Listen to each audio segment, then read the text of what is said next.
One realizes very quickly we've been seeing this technology for decades.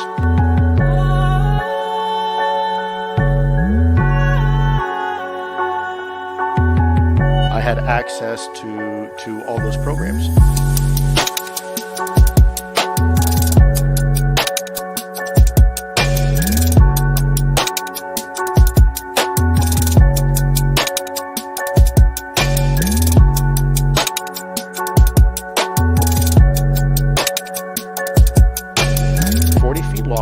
Windows, no real wings or control surfaces, no obvious signs of propulsion, and yet this object is witnessed now by 4 separate individuals in 2 separate aircraft.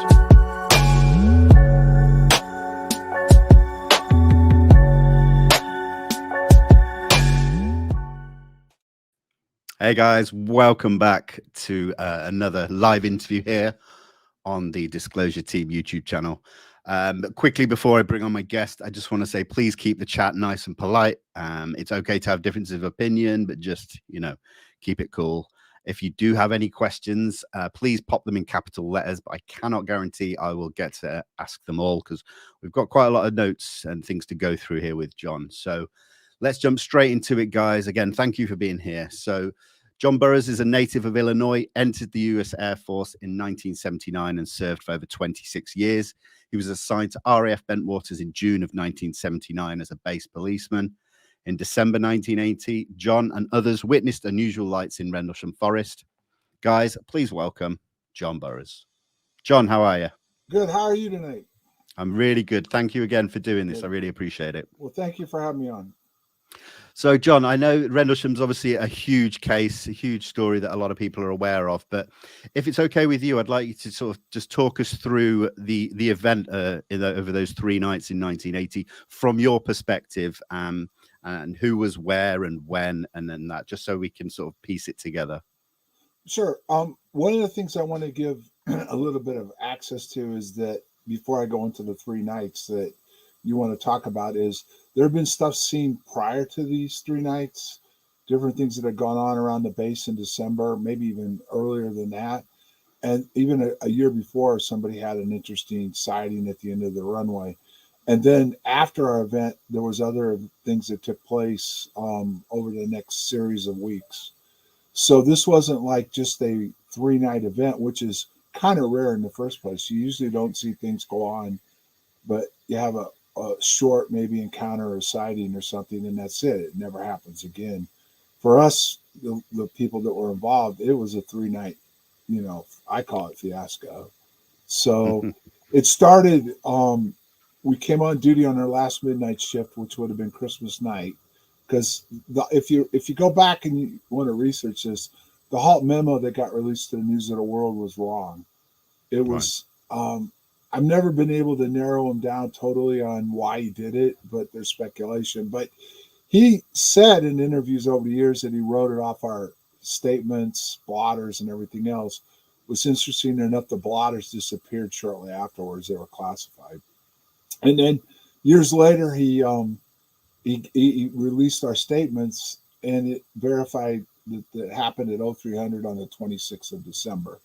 I was on duty on patrol with my supervisor, just been newly assigned to the base. It was a dead night on Woodbridge. So he wanted to ride around for an hour or two together just to talk about stuff. And there was another caveat that never came out until now when an individual that worked inside OSI openly stated that OSI was running a drug bust sting up at the dorms up by the main gate.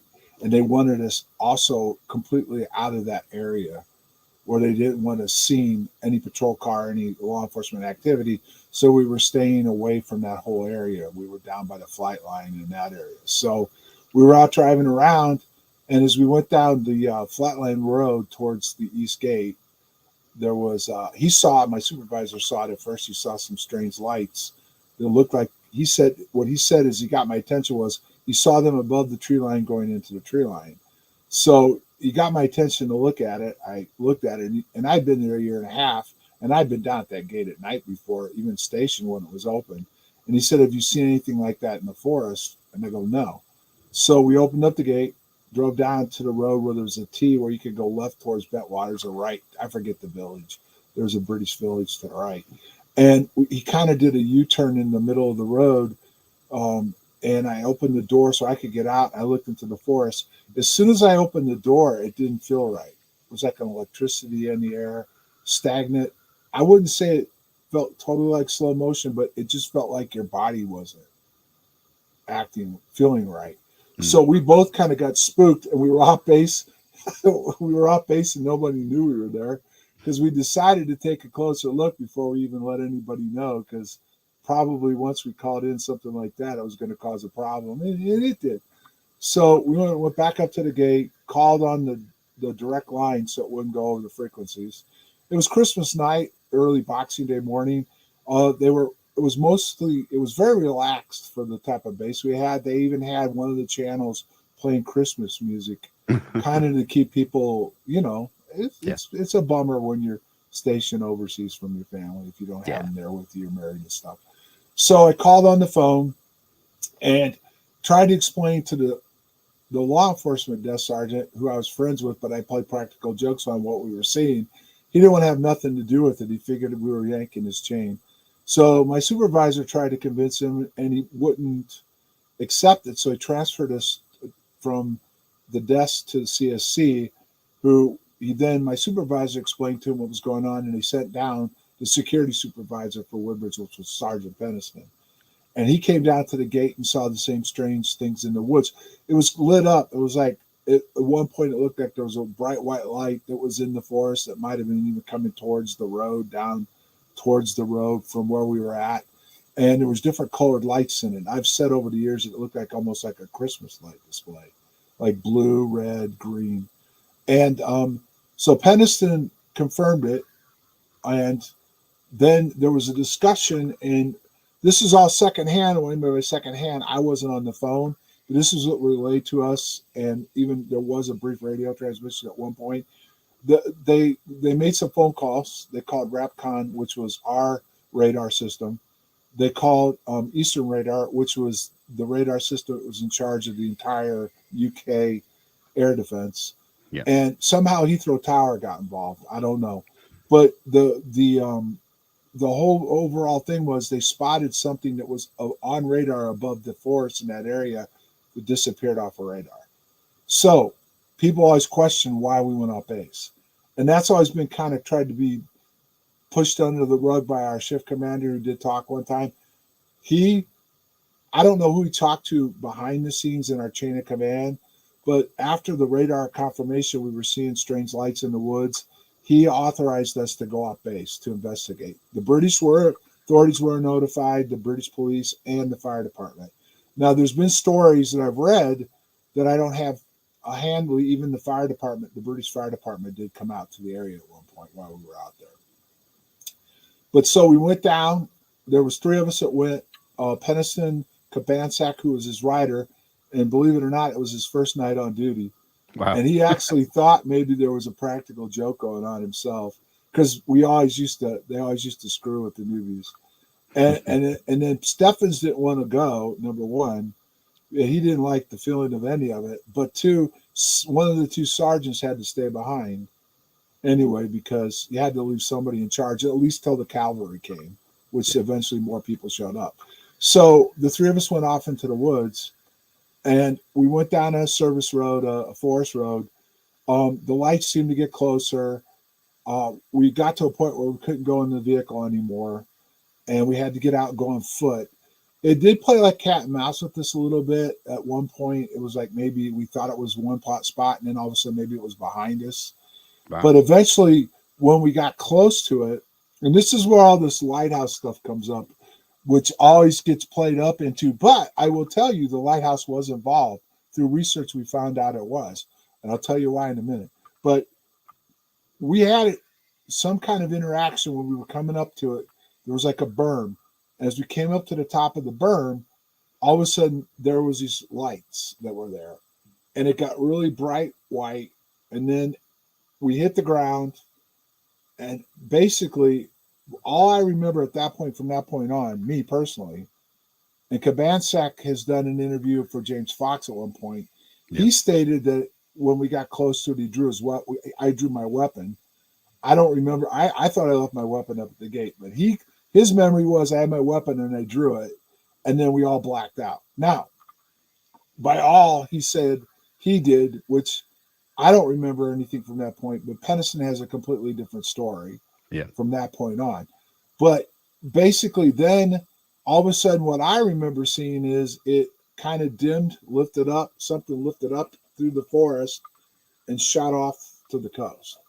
At that point, I remember getting up with Cabansack and Peniston, and we went forward, crossed the fence that went into the farmer's field, and went out into the two different fields heading towards the coast, where I actually remember Peniston split off from us for a little bit, went to the left, and we went straight. And I remember getting out by the coast where we could see a lighthouse. Now, in our statements, Ed and I wrote that we could see a beacon at one point, but we saw the beacon after the initial interaction. Sure. And we didn't see the lighthouse beacon till we got down by the road from the one farmer's field, crossing it by these cottages were down there. And contrary to some people's speculation, I'd been there, but I wasn't really, from the gate, you couldn't see the lighthouse, period.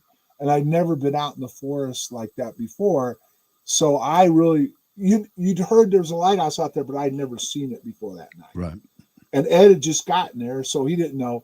So I can only say Ed and I, what we did, we saw a beacon, but we clearly identified it when we got to this ledge looking down as the beacon. But along the way, we also saw some other strange lights, first by the cottages at the end of the first field, and then farther out, we saw a brief streak of light up in the sky. So that was the first night, and we came back to the base. There was people there. They asked us, kind of what happened. I was fortunate in some ways. I didn't have to say much. I wasn't in charge. I just kind of kept my mouth shut. So that was the first night. The second night, I wasn't involved, but the shift commander and the on-duty security flight chief, this was the new flight. We went on break Saturday morning, or Friday morning, I'm sorry. Friday night, the shift commander and the security flight chief had an interaction. And it actually, one of the blue lights shut the shift commander's Jeep off, shut it down. She got relieved of duty. And from what I understand, I don't remember what happened to her afterwards, but Halt has said that she was removed from the base right afterwards. She left, and she had just gotten there. And she actually should have been on duty night 3, which was the famous night with Halt being out there with the team in the forest. The tape was made. Yeah. I met up with his team. I actually found out about night 2 in the morning of the third day, before the third night happened. I was up on the base, and I went to the dorm because I lived off base and talked to a couple of guys I was with that were involved with me. They weren't out there when it happened, but they were around afterwards and with the first night. So we decided to go out there on our own, just to go out in the forest to sit down and figure out what was going on. When we got out there was already all kinds of stuff going on. They had people out in the forest. They had lighthouse set up in the staging area. Halt was out front of the lighthouse with that team. That's where the tape was made. He alleges that was where he made the tape, was where we had our first encounter. I don't know. I wasn't there when he was recording it. And eventually before I met with him, and I didn't hear, he didn't talk about it on the radio, but on the tape, he says there was a beam of light coming in his feet, and then it shot off towards the base. Well, I think right in there, because if you coordinate right before we met up with them when they were starting to come back, a beam of blue light shot through the trees in front of us where the staging area was, swooped down through the staging area and lit up the lighthouses that hadn't been working. Wow. And then they went through the truck that were one of the guys that came out with me, that we came out together, and he jumped in the truck and it went through the truck, shot up into the sky and disappeared.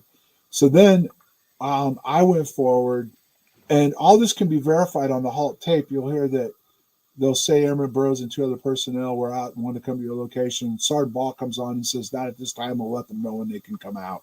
Now, over the years, Halt at first started to deny that Bustinza and I were never involved. Then once the tape got cleaned up and released, Bestinza's all over the tape, and then my name's mentioned. Then he tried to deny that Bestinza and I went in front of him, but we came up with evidence to support we were with the interview he did, and he slipped up and said we were. So then he's openly in his book admitted that Bestinza and I, once I met up with the party, there was some strange lights that were out in front of us that came down into that part of the forest from the field we were standing in, and he let Adrian and I go forward. Right. And we took off, started going towards it. It seemed to be coming towards us. We had one radio, and as it was getting closer to us, we asked for permission to go right up on top of it. And the Whiskey Tower gave us permission, and we started running. As we were running, Bestinza went down to the ground, and I seemed to be getting really close to it. And then the next thing I know, I'm standing there and it's gone. And I turn back and look, and Bestinza's starting to stand back up. Now, in our book, Weaponization of a UAP, Adrian wrote what he saw happen. And what he said happened was I went into it and disappeared. And it actually, part of it came over him and touched part of his body, his hand, his arm. And then I reappeared. So that's the essence of the first 3 nights, the 3 nights that I was involved in. No, I appreciate that. Thank you for sort of clearing that up, because it's so blurry out there when you read different things online. I find it a very difficult case to kind of research and piece together. So I do appreciate that. And what I'd like to come back to is the lighthouse, but not specifically the lighthouse, but where it is, Orford Ness. Right. And I'd like to sort of talk about what was going on at Orford Ness and had been for decades before. Cobra mist and radar, things like that. So if you could kind of... they actually, if you look at the history, which is in our book, radar was developed off the death ray. And that's the death rays of lasers. And they were working on lasers that's how they discovered radar. So they were working on that. They also did nuclear stuff down there. And I don't have it in front of me, so I don't want to screw it up so somebody could say he's wrong about something. But they were also doing some kind of nuclear work down there. I forget what it was, some testing and stuff. So, but when I brought up the lighthouse, what was interesting was the Black Tower, which we talk about in the book, was the original radar that they developed. And they actually still was operational, and they had taken cables and ran it to the lighthouse, and they were using the lighthouse as an EM frequency, blasting the forest with EM frequencies during our event. So that involves some of the technology they work in. Never mind, you had Rendlesham Heath that during that very same time, which again, people will hear an explanation and somebody will say, well, SDI didn't start till Reagan. No, that's not true. SDI was being developed in the 70s, worked on maybe even earlier than that. And after MK Ultra happened in the States and all that stuff with the CIA and the mind control and all that was going on, all that stuff was being shut down by Carter, and it got moved over to an SAP program over to the UK, where they were working. Rendlesham Heath at the time was a joint Air Force British facility.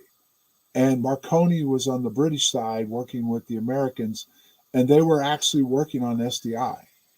And if you go deep into this, several of the scientists that were there during our time frame later on mysteriously committed suicide, that were working on drones, the EM frequencies and stuff like that. And they mysteriously committed suicide, and the speculation was the Soviets knocked them off because the Americans and the British were catching up and going ahead of the Soviets, who at the time actually had an advancement. When this all started, they figured out the Soviets had been working on plasmas and this kind of stuff, and they were way ahead of us. And then when we were catching up, if not maybe moving ahead of them. So all of this was going on with RAF Bowsy and their radar systems. It's all described in the book, and Rendlesham Heath and what they were working on. Never mind, there was a scientist down there working with a university that they had identified an energy phenomenon, which goes back to what you asked about Cobra mist, which gets misconstrued. Cobra mist had been shut down by that time, but it got shut down because of an inland anomaly that was interfering with the system. It's right in the write-up of it in the documents. And they brought in a team from SRI, which is Stanford Research Institute, to figure out what was going on, and they actually identified the anomaly, and eventually they shut down the radar. And it may have been too because they had better systems developed by then too. But you don't spend that kind of money in at least operation. They couldn't make it work right. So, but the SRI team stayed, and they stayed at Rendlesham Heath and at Bentwaters. So they were all there, most likely working on this, including the phenomenon itself, whatever the anomaly was. Yeah, so just so I got it right, so the inland anomaly is pretty much what we're saying the phenomenon is. Well, that's what if you looked at the Condon report, the guy that wrote it said some of us were exposed to UAP radiation. Well, they identified, he never identified what a UAP was other than an unidentified aerial phenomenon, but he identified we were exposed to UAP radiation. So therefore, yes, you could probably say that the British were looking at it as a UAP back then. And even when he wrote the report, because he would have had to look at documents from back then to correlate this with UAP radiation and all the other stuff he was working on for the report. But the Americans didn't really change it from UFOs to UAPs, until Hillary Clinton started making it more famous, along with To the Stars. But interestingly enough, I did some FOIA with the MOD, and they actually admitted they'd held back a bunch of files. And when I got some of it, they looked like the MOD started calling it UAPs, I believe, in 2000. Yeah. They actually identified it. And then the report, I believe, was, and I'm just saying this off the cuff, so I may have the dates kind of wrong. I think the report was written in 6, and then David Clark got it released because he found in different FOIA, he did identify something about a report that he actually did a FOIA on, and they admitted they had the report, but a lot of it was redacted still. So a lot of the report was still classified even after they released what they did on classified about UAPs. And it says in Condon there's an energy force that's out there. It's intelligent control. It's able to do different things. And the engineer that wrote it leaves it with, we need to weaponize it. Yeah. Now, it was 2000 the Condon was first published, classified version. David didn't find it till 2006, you're right. And one thing that we've been trying to do recently is trying to FOIA for the unclassified version, which we have been told multiple times has been destroyed. They've not got a copy. Which is crazy. Interesting that you bring that up. I don't know if you remember this, but when they were releasing their files, the time from Rendlesham going forward, I forget how many years, was all gone. And they came back and said, oh, it was accidentally destroyed. That was the thing. Clark even wrote about it. It actually came out and said that the files that would have had to do with Rendlesham had been destroyed. So it seems like a lot of stuff with Rendlesham is supposedly been destroyed, and it went against their protocol, which they had to say why it was destroyed and identify who did it, and there's no record anywhere of what happened with it. So basically what they're telling you is it's still classified. But if they tell you that draws more attention than if they just tell you, oops, we accidentally destroyed it. Yeah, because they didn't admit that it was still classified. They just told you it's just no longer available. Yeah, you're right. And we've got appeals ongoing, but it seems like we're just not going to get anywhere with that. But I mean, let's stick with Condon because, and if it's okay with you, talk about your medical effects, because there's a correlation between there's the lists, Professor Simon Holland covered it in a recent interview he did with you. So let's jump to how long after the first night did you start feeling strange effects? Okay, well, I want to go into a little bit about the professor. I appreciate what he's doing, okay, but he's not sourcing where he's getting most of his information from. Right. Most of his information is coming out of the book we wrote and through the research of Win Keach and James Warrow, and he's drawing a lot of that out of the book, and he uses the word source, but the source is the book. And as what he's doing with it is giving you a brief outlay. If you really want a lot of the details off his videos, which I'm fine with, is go to the book. But here's the kicker, though. He upset me when he said you heard it from him first, which is not true. A lot of this stuff was found out by James Warrow and Win Keach already knew about because he had actually worked. He actually had been a pilot in the RAF, and he actually worked for the MOD. He actually is one of the few people that holds a dual engineering degree, which was only one time offered, and it was so complicated and hard to pass, hardly anybody did. So they've actually split it up. So he owns a degree that most people don't even own. And he did a full analysis of the area, the equipment, what it would all mean. So going forward with your question on Condyne, okay, right after the event, I didn't feel good. And went to the hospital, the clinic, I felt crappy. And they just kind of blowed it off as you got the flu or cold or something. They didn't really know. And at the time, I finally started feeling better. But the thing that happened to me before the heart problem was discovered, after I PCS back to the States, was my gums turned white at one point, were bleeding a little bit. And then going forward from there, I came back to the States after my 2 years. And that's always been misconstrued. I did get reassigned somewhere at one point because of Rendlesham, but I didn't get yanked out of Rendlesham early. I got yanked to put somewhere. I got put over in Asia and Korea after the News of the World story broke. They wanted to hide me over there. They had me hidden over there in Korea with Halt. Halt was the base commander at Kunsan. I was at Osan, and Williams was the PACAF commander. So they stashed us in a spot where none of the three of us could be talked to. Because CNN wanted to come over and talk to us, and they weren't allowed afterwards. So anyway, I didn't feel good. When I came back to the States, I was home. I only lived about 2 hours away. So about once a month, I'd come home just to see the family, hang out for the weekend with my friends. I came home on a Saturday after I worked. I worked Friday night. And I got back, and I woke up Saturday afternoon, early evening, really sick. I knew I was sick enough it was going to be more than a few hours. It was going to be a day or so. Had to go back the next day. So I called the base and said, I'm not going to be able to come back. So we'll go to the emergency room. So I went to the emergency room. And when they verified I was sick, the doctor started listening to my heart. And he says, what's the Air Force say about your heart murmur? And I'm like, what heart murmur? I don't have a heart murmur. He goes, oh, yeah, you do. You got a really distinct one. You can hear it. He brought the whole emergency room, nurses, all that in to listen to it. So there's been people that speculated, well, they missed it when I came in the Air Force. Well, number one, I couldn't have come in the Air Force if they identified it. Number two, they wouldn't have missed it because this guy picked it up within a matter of listening, just putting it on my chest. Right. And it was that loud and distinctive. And the fact is that it wasn't there when I came in, and I've got an entry physical to prove that. That was part of my settlement. So I wasn't sick with it before. Then magically I had this heart issue, afterwards. So what I did know at the time was I went back to the base, and I came in, I think it was Monday I went back, and I checked in. I took my records to the hospital. They verified that ER was involved.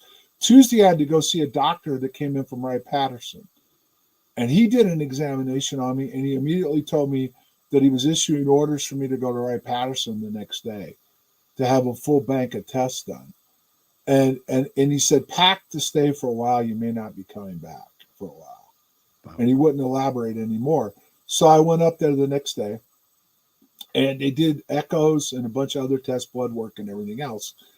And that was in the morning. And then I went to lunch, and I came back in the afternoon, and he came back in. He says, well, the good news is I thought you had the thickening of the left heart wall. We were going to have to do surgery on you. He goes, so you don't. He says, but you have a valve issue with your heart that we don't know what caused it.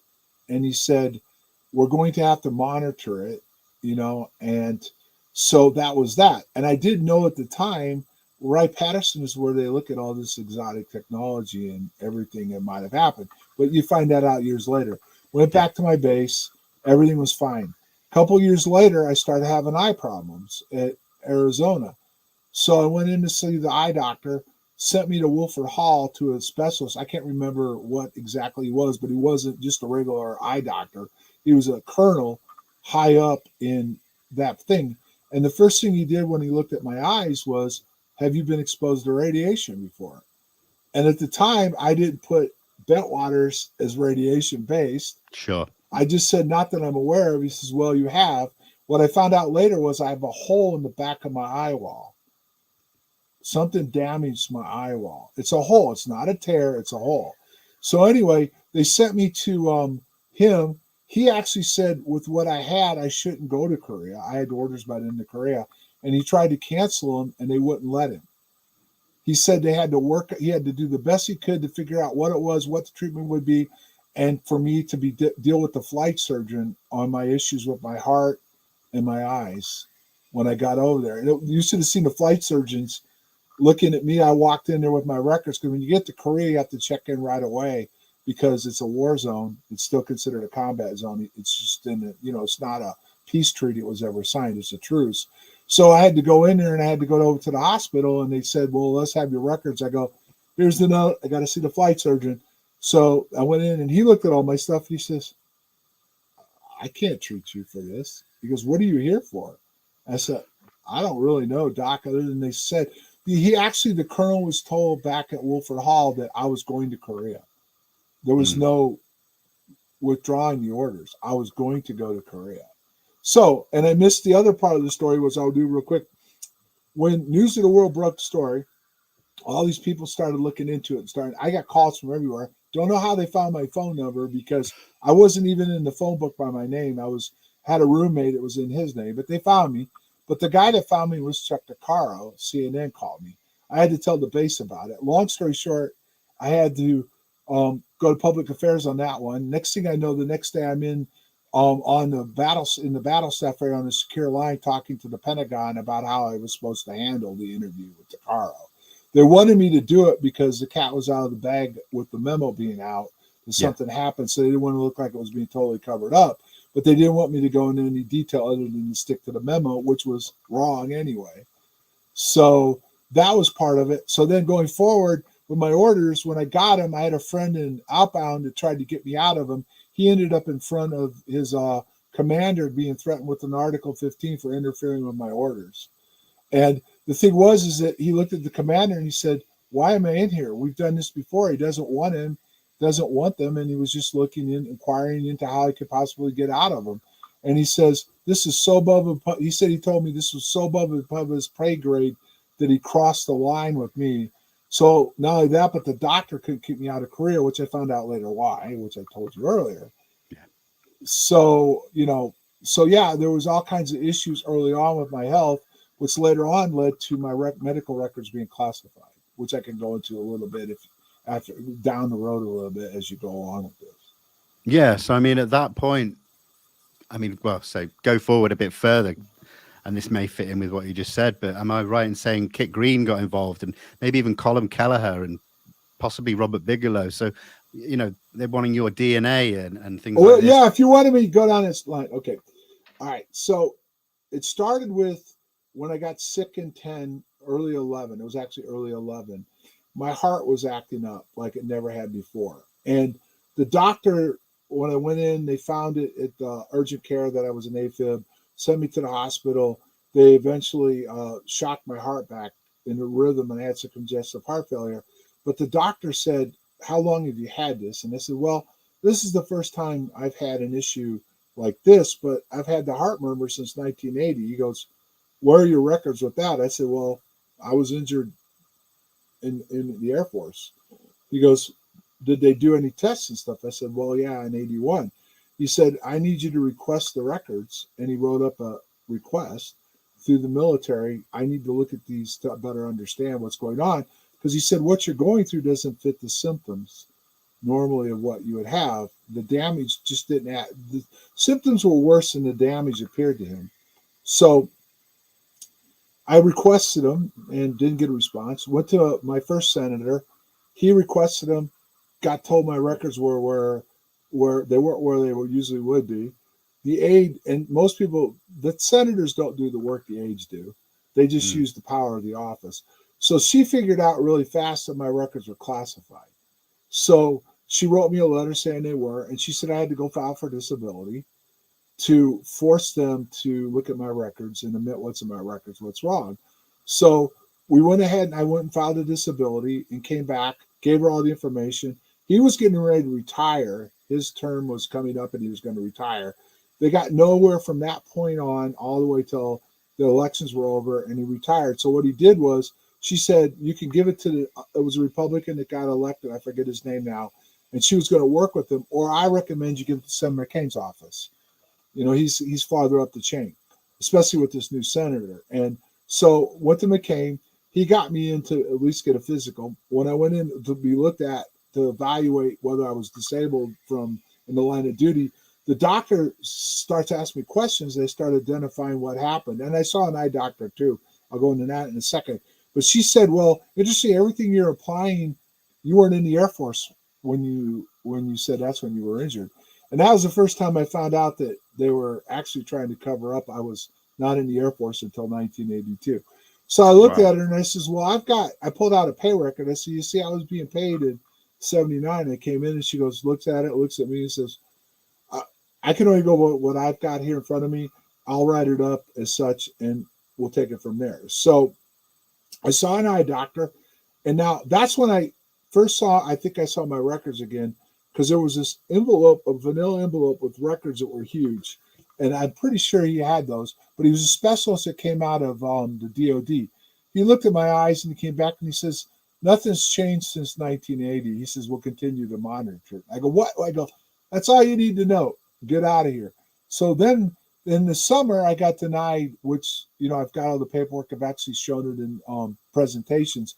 I got denied my disability because I wasn't in the Air Force in 1979. So they initially denied that. So we were able to finagle through and eventually prove there's a lot of stuff that went on behind the scenes to get it proved that I was in 79. Because even AFRPC denied I was in, even though they showed that I was in. But I found out by going through retirements, because I technically couldn't have been retired if I hadn't had those 3 years. So anyway, we got that changed. And then they made an offer to settle everything based on the new DD Form 214, that somehow that got pulled. And they said that because I had to drop the initial appeal, which when I did that, there's an agency, the state looks at it, and he could see they denied our FOIAs, hadn't given the proper documentation, they were covering all that up. So then we put the denial in, or the withdrawal, and just on new information. I got a letter after that saying, thank you for canceling your appeal. Your case is now closed. So that's when it got really ugly, because McCain personally got involved. He actually threatened to hold hearings, and the DOJ got involved, and a bunch of stuff went on. I eventually got my settlement. Now, during all this time frame, we testified in front of the citizens' hearing. The lawyer, Pat Fresconia, that was working with me, and at the time, that very moment, Peniston was involved, and so was I. And we went up there and testified, in front of a mock hearing. Yeah. And about, several days later, Kit Green calls him and wants to meet with him. So he comes in, meets with Pat in Jackson, Mississippi, talks to him about a bunch of stuff, and wants to evaluate me personally, do an evaluation and talk to me about some stuff. So eventually he flew out. I was in Sedona at the time, flew out to Sedona, brought Pat and his wife, who's also an attorney and a nurse, brought us all together in Sedona, and did an examination, and came back and said, well, you definitely have problems that don't look very good. He didn't explain it to me like he did Pat behind the scenes. He said, I didn't have much longer to live, is what he told Pat. Wow. So he said, what I would like to do is I would like to get a sample of your DNA. We're doing a study of 100 people that are known to be exposed to UAPs. And I said, 100 people? He said to me, well, you're one of the few cases that ever got leaked out. So there's a lot of other stuff that's gone on where we've got confirmed military activity with UAPs, and we're studying their DNA on the effects or whatever.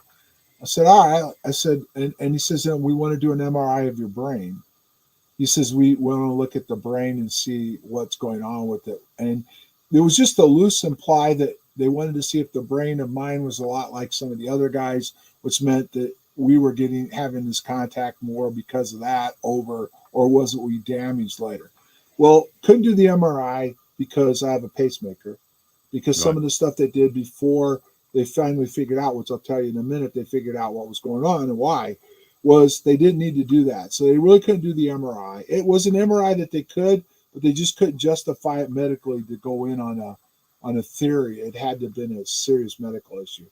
The DNA, I told him no, but he didn't listen. And when he left Sedona, they flew Gary Nolan in from San Francisco that next morning into Vegas, and him and Colin Kelleher drove down and met with us and flight staff that afternoon. And they tried to get my DNA, and I told them no. I said, I'm not playing. I said, I'm sick. I can't get anywhere at the VA. I can't get any kind of treatment. I said, this is off limits until something gets done. They were mad. Kit Green was mad. But Pat told Kit, we told you no yesterday. He goes, but you tried. But, so then he turned back around and he wrote a letter that ended up being classified after the fact that he gave to Pat for me to give to the VA and the Department of which ended up with the Department of Defense also. And as soon as that came in to play, because McCain now, I was at least being seen by the VA, all of a sudden the DOD showed up, VA doctors, and they immediately, within about 3 months, I got the surgery I needed because they figured out what was damaged in my valve that wasn't normal. From what is explained to me was you have 2 leaflets in your valve. The inside leaflet's never damaged. The outside one showed some damage, but not enough damage to create the issues I was having. But the inside one was shredded. Now, what they told me, and I have the records to prove it, is I actually had 2 leaflets on the inside part. And when I was injured, I would have probably died if I hadn't had that medical condition, which is rare. So the 2 of them were both damaged, but they weren't damaged enough together to kill me on the spot. So that all got done. I was handled by a DOD doctor the whole time. They took my blood. They took all my tissue, which I found out later was studied, for all of this stuff. And it was done in the study that they wanted, but the DOD was running this one, not. Well, they were actually, their contract was through the DOD anyway. But I found out that they got all that stuff anyway. So they got it through the surgery. So that's how Kit Green showed up and Kelleher and Nolan. That's fascinating. And then we dealt with him all the way through because at one point we were actually getting ready to file a lawsuit during all this stuff going on to force the government to admit why my number one, we couldn't even get a FOIA answered because we identified the classified records section, which they have, but we couldn't even get to admit my records were there and why. They refused to answer that FOIA. They broke the law on that. They refused to deal with the senator's office on any of that also and stuff. And then, so after I got my surgery, I just got a letter. My surgery was in 13. I got the settlement in 15 when we got all this taken care of. And I got a letter from them saying, we're taking responsibility for your injuries because my settlement, which people want to argue about, which I have all the documentation, which I gave to Billy Cox as a journalist who wrote an article on it. He verified that my settlement was based off of being injured in the line of duty during the event. Now, what they, and part of the documents presented were conduct documents, the classified document, some other stuff. But what they didn't say was what it was. And I got told that by I got told by Kyle Staffer, you were injured, but you're never going to know. McCain's people said the same thing. No doubt you were injured, but you're never going to get an answer why. And when they finally settled with me, we're taking responsibility for you, but we're not going to tell you why or what's going on. And not only that, but my medical records are still classified. So are my personnel files having to do with Rendlesham. And I have to see certain doctors inside the DOD for my heart, my eyes, because I can't even, like, the VA allows you to do community and care, and where I live, there's not a lot that you have to drive to Indianapolis. I can't be treated by a civilian doctor. They tried once, but they wouldn't give them any information, so they had to kick me back to the VA. In fact, now I have to go to Indianapolis and deal with the chief of cardiology on my heart. So, I mean, I can see that it's great that you finally got there, even though it took way too long to get, the VA and all that sorted out. But actually, it didn't really, because from the time I never correlated all this totally. I knew that I got sick, but I never really did all the correlation with the weapon systems, the radiation, all that, until I started getting sick and I started researching some of this stuff and working with other people. Then Green showed up because what he said, and he did this on the Top Secret, because that's when I knew I was in trouble, that it was going to be payback time. I was told that they never were going to talk about their involvement. None of this was going to come out, the DNA stuff, none of it. And it ends up, he goes on a Top Secret when I just told everybody, hey, listen, I got a settlement. The lawyer loaded up as de facto that they admitted that UAPs are real because the event was labeled a UAP event by the old memo, and then that they gave me compensation for it. Well, Green goes on above top secret, writes 2 paragraphs on what it was, terahertz radiation, all these different things that went on.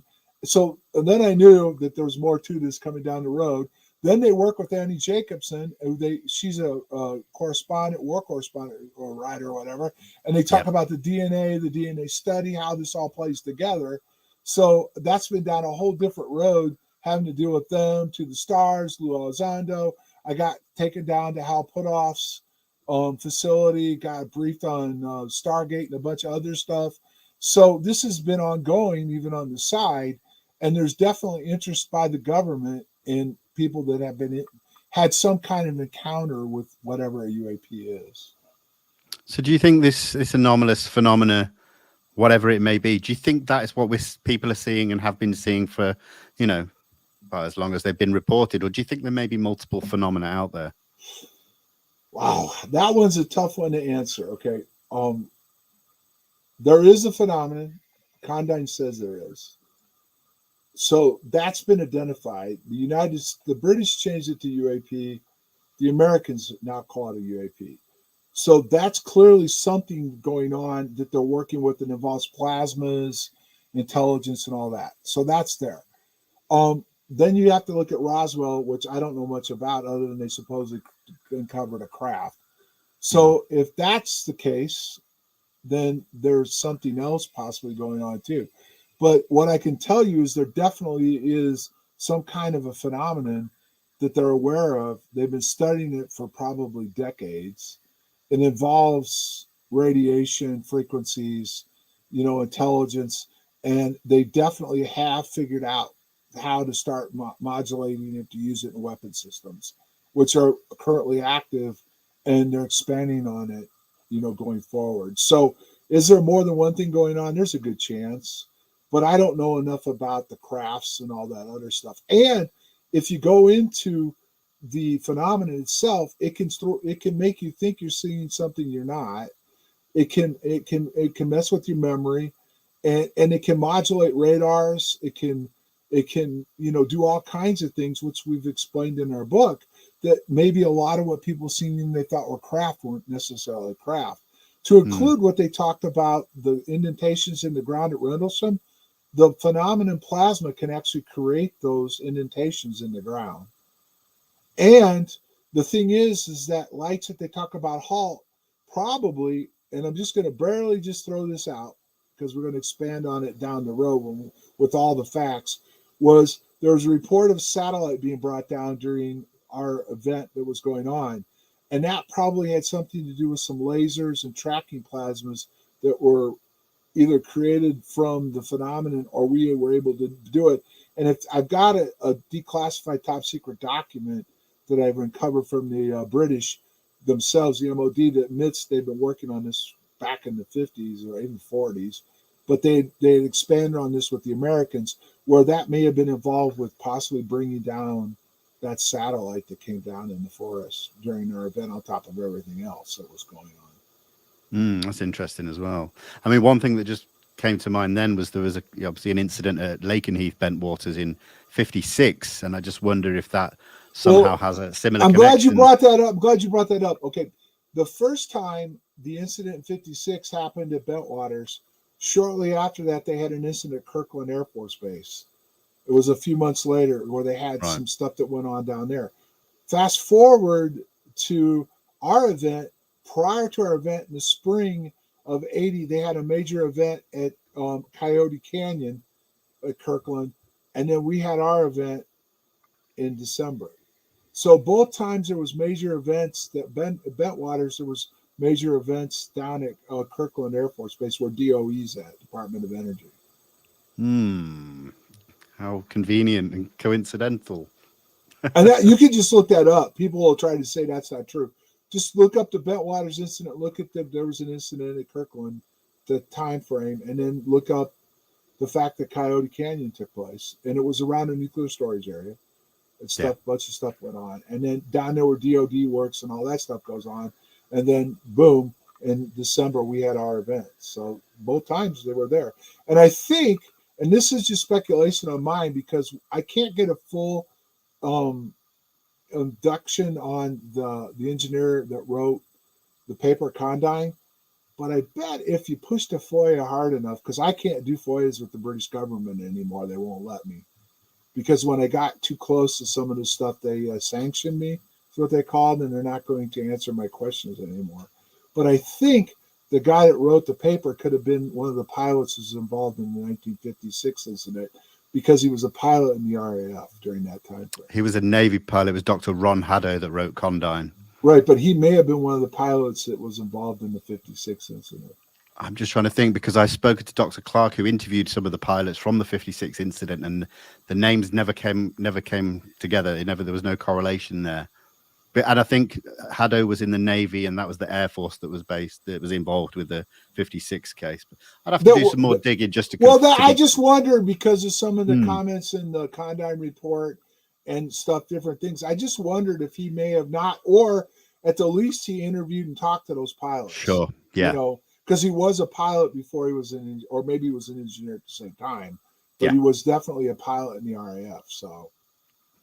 Absolutely. Now, listen, John, I wanted to get on to some viewer questions and that but just before that, is there anything that you feel like I may have missed on that's important? Well, have you covered your list? Have you covered your list? I have, yeah, but I jumped around, so I could have missed something because there's always something I'll think of later, but let's take some questions. Maybe I'll go into I mean, one thing that a lot of people have been asking me about is your views on Jim Peniston's binary codes part of the story. And if you're happy to talk about that, I'd love to hear about. Well, I'll keep it brief. Okay. I worked with Peniston. I met him back in the early '90s. We did a documentary from England called Strange But True. Okay. When we did that, there was no notebook at all. No mention of a notebook, no nothing. Now, he tried to come back when I brought that up and say, well, I had it, but they didn't want to look at it back then. I said, wait a minute, I was there for all the production meetings. You never brought up the notebook. You never brought it up to them, nor did you bring it up to Halt or I, because we all had breakfast together, lunch, everything all the time, because we were filming the whole time we were over there. So no mention at all. Now, he was already out of the military. So his excuse before was he didn't talk about it because he was in the military. He was retired. He talked about the incident, never brought the notebook up. First time I found out about the notebook was the 20-year anniversary when he did that documentary with Brian Gumbel. I forget what it was called, but him and Halt did a document. It was a 20-year anniversary document that him and Halt were involved. He introduced the notebook, but the notebook had the wrong date in it. So in other words, the night he said it happened, it said the 26th. Or 27th, I think it was the 8th. I'd have to go back and look at the pages now. It wasn't the 26th. It was the 27th, 28th, which was highlighted by some skeptics. Well, why would he have the wrong date in when statements and British logs show it was the 26th? Well, one of the speculations was he just wrote the notebook later because he took it off the Halt memo, which had, I believe, the 27th in it. So that was the first time I saw the notebook. And nor did I ever see him walk around it or anything else. He tried to take Kabansak out of the story, but later, like a year ago, maybe less, he interviewed Jimmy Church. Church kind of caught him off guard. He said, so when you got to the berm and you came over, what did you guys do? And he identified both Ed and I being together with him when we came up on it. Before, he'd always said Ed wasn't even there. So he slipped up with a question. So the three of us were together. The notebook shows up at the 20-year mark with the glyphs, who later some people did some research and found the glyphs on some equipment that the German company sells that does underground detection work. Okay. Now, nothing about the binary or anything else until the 30th anniversary, or was it 2010? So that would have been 30th anniversary. Yeah. That all pops in when we're in Phoenix filming for Ancient Aliens, which, by the way, was Prometheus, which fit perfectly in it. He claims that he did really want it out, but why did he? Because everybody that handled the notebook prior to this, which I never had, said they'd looked at the notebook and never saw binary in it. Well, his excuse was, well, I'd always kept it out, right? Well, okay, so fair enough. But why did he put it in for Ancient Aliens? Okay, why did he put it in there knowing we were going to handle the notebook and look at it? When every other time he didn't want people to see it, including James Fox, who he did a bunch of work with, and they actually studied the glyphs, right? So then, bam, all of a sudden they see the binary and then they want to talk about it. Well, he claims that he didn't want to and that he didn't right away. Well, no, if you look at the hour piece they did, he immediately went back in and talked about it openly on his own accord. No one forced him. So he talked about all this. He gave them some of the pages, but he never could get the pages straight at first, whether it was 12, 15, 16, or whatever. So they looked at some of the pages. They identified an area off of the coast of Ireland, but that was only because they put the decimal point in a certain place. All that's like starts to get strange. Then he turns around and they did some more research on it. Some people did, and they found out all these codes were all on an ancient site that was available 3 years before he introduced the codes in the first place. So there is quite a bit of controversy behind the codes. This is all factual. I'm not making it up. Their excuse was the site had been hacked to modify it to make him look bad. We'll produce the evidence then. Do you know what I mean? It's just like he's gone on now and says you can't draw a pension, Air Force pension, and VA disability. It's double dipping. You can't. You can draw both. I'm doing both. He's doing both because he openly said in the hearing that he did with when we did with Bassett, he said he was drawing VA disability. So you can, but then he wants to imply to people like Adrian Bistens and I, that was the one thing I didn't talk to you about. Adrian's getting 100% or 95% or whatever compensation for injuries at Rendlesham also. I was able to help him with documentation, get the compensation. He was the one who had a close interaction, which people say, well, wait a minute. Why did Peniston not get injured like you two? Well, in the hearings, he said he had heart issues. Okay, but Adrian and I were clearly had issues from this when we got close to whatever it was. And if he wants to now say he didn't have any injuries from it, why didn't he get it if we did and the VA recognized it and so does the government, and yet he claims he touched it and walked around it? Sure. So leave it for yourself, folks, whatever you want to believe. But if you really want to do some digging, there's a lot. All that I just talked about is out there for public consumption. Yeah, no, I appreciate you talking about that because I probably would have got crucified for not asking. And to be honest with you, I don't believe. Here's how I feel about it, because he did do a hypnosis at one point, and he did kind of under hypnosis talk a little bit about some of that. So I'm not saying something didn't happen to him, and some people have speculated the government planted it in him, or maybe he had felt something and then he just tried to take advantage of it by making the notebook, because he did get compensated each time they used the notebook in these documentaries. But all I'm getting at is it's not cut and dry. How's that? Sure. I want to leave it at that. That's some research before you accept everything that you've been told. Yeah, that's always a good rule. Absolutely. I got a question here from Richard. He says, Sedona has apparently been a UFO hotspot for decades. And Jim Peniston's alleged binary code message contains location coordinates for Sedona. Plus, you've even lived there yourself, John. Do you think or know if there is something special about Sedona? Linda Moulton Howe has said that she was contacted in the early 80s by an engineer from Martin Marietta who claims that he was involved in constructing a windowless building around a device in Sedona that was there to prevent magnetic fields from collapsing. Okay, well, let's leave the Linda part out. And when I'm saying that, that's the first I've heard of that. But about that part, I've never heard about that. There is or was a facility up in Sedona, and I'll tell you why. There was a facility out in the desert, right outside of town, called Maricopa, and they had identified it as a NORAD site. Okay, but it was there, and the cover story for it involved the shuttle, but it stayed active many years afterwards when the shuttle program shut down. Okay. I know about this because I lived in Maricopa and I drove by it all the time. It had microwave antennas behind it. You could see it on the satellite if you looked at the satellite of it. But when I was at Williams, they had the site security manager was responsible for that facility, so it was under the Air Force. When I was at Luke, the Sedona facility was under Luke's purview for security up there. So there was a facility somewhere up in the Sedona, out in the forest area. And when Williams closed, Luke took over the Maricopa site. Exactly what they were doing, I don't know, other than I did find a link one time that said both the Maricopa site and the Sedona site were tied into microwaves that monitored the low frequencies of the Earth. Right. That was, they identified those 2 sites plus a bunch of other sites around the world. Does that have anything to do with UFOs and stuff? I don't know. But they were real, and they were being utilized, and the Air Force was involved in the security of them. Okay, now, I lived there for 2 years. Bradshaw Ranch, I don't know if you've heard of that, but it's like Skinwalker. The government took it over, the whole thing. I had a weird, strange encounter on more than one occasion when I went out there 2 or 3 different times. I think it was 3, where I went out there with some people where we actually, one night we had the EMA meter peg. We had it get like 10 degrees colder, and we had weird lights in the sky all over the place. And then a couple other times we had some stuff. I can't think of the name of the town. It's above Cottonwood. You cut between Cottonwood and Prescott. There's a mountain up there. I can't remember what it's called. And from that side in Bradshaw, we could see stuff flying around in the sky up there where people had seen stuff before. So personally, I could tell you there's all kinds of folklore there.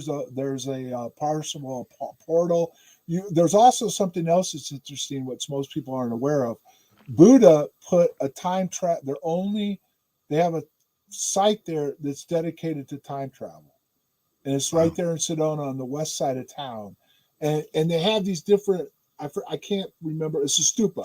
They have a stupa that's dedicated to time travel right out there by Bradshaw Ranch. That's active, and they actually have a medicine wheel they built out there too. So, is Sedona weird? Yes. Is there strange things that I've seen there? Yes. Have other people seen things there? Yes. What exactly is it? I don't know. Were there, at least there was at one point, facility out there? Yes. Was it what Linda Moulton Howe, that guy, brought up? I don't know. That part I really don't know. I've never heard that before. That was one that kind of caught me off guard. So. No, I appreciate your answer. That was the first time I'd heard that as well. But yeah, if you want to get a weird experience, go to Sedona. Yeah, you're probably going to see something strange. You know, if you go out there by the Bradshaw Ranch area, there's an area out there that's very bizarre. I can't deny that. So excellent. I'll keep that in mind if I'm ever out that way. But listen, John, we've just hit over the hour mark. Before I go, I just want to give a couple of thank yous. This one here, actually, John, if you wouldn't mind. Davey says, can you give my daughter Rudy a shout out? She is reading everything she can on Rendlesham. So I have to say, hey, Rudy, thanks. Make sure you read the weaponization book. There's a lot of stuff in there that'll open your eyes to what we were dealing with. There you go. Shout out, Davey. Good friend of mine. And yeah, you got a good daughter there. And finally, Jimmy says, thanks, Vinny. One day I'll have a question. Well, Jimmy, that's okay. I'll always be here when you're ready. Thank you for the $5 donation. All right, then. There we go, guys. Thank you so much, John. That was a brilliant interview. And yeah, I can't thank you enough. So, yeah. Oh, and one last thing. Is there more to come with Rendlesham? I can almost guarantee you there'll be more things coming out. In fact, we're going to expand on the satellite stuff next year, more stuff that we've uncovered and are working on. And please, though, one thing, folks, don't just because people may start supporting the weapon technology that was being worked on out there, and the satellite could have been brought down, which we're going to try to go into deeper. There's still something else out there too. Yeah. And unfortunately, Andrew Pike's book got pulled and it's hard to find, but he laid out a lot of stuff they were studying out there that ties into this. And there's a lot more to it than just a satellite that could have been brought down, and everything else, and weapon technology being worked on. There is a phenomenon out there, and people to this day still see strange things floating around in the forest out there. Wonderful. Thank you so much. And listen, everyone thank you. And everyone watching, thank you so much for the great questions, keeping the chat cordial.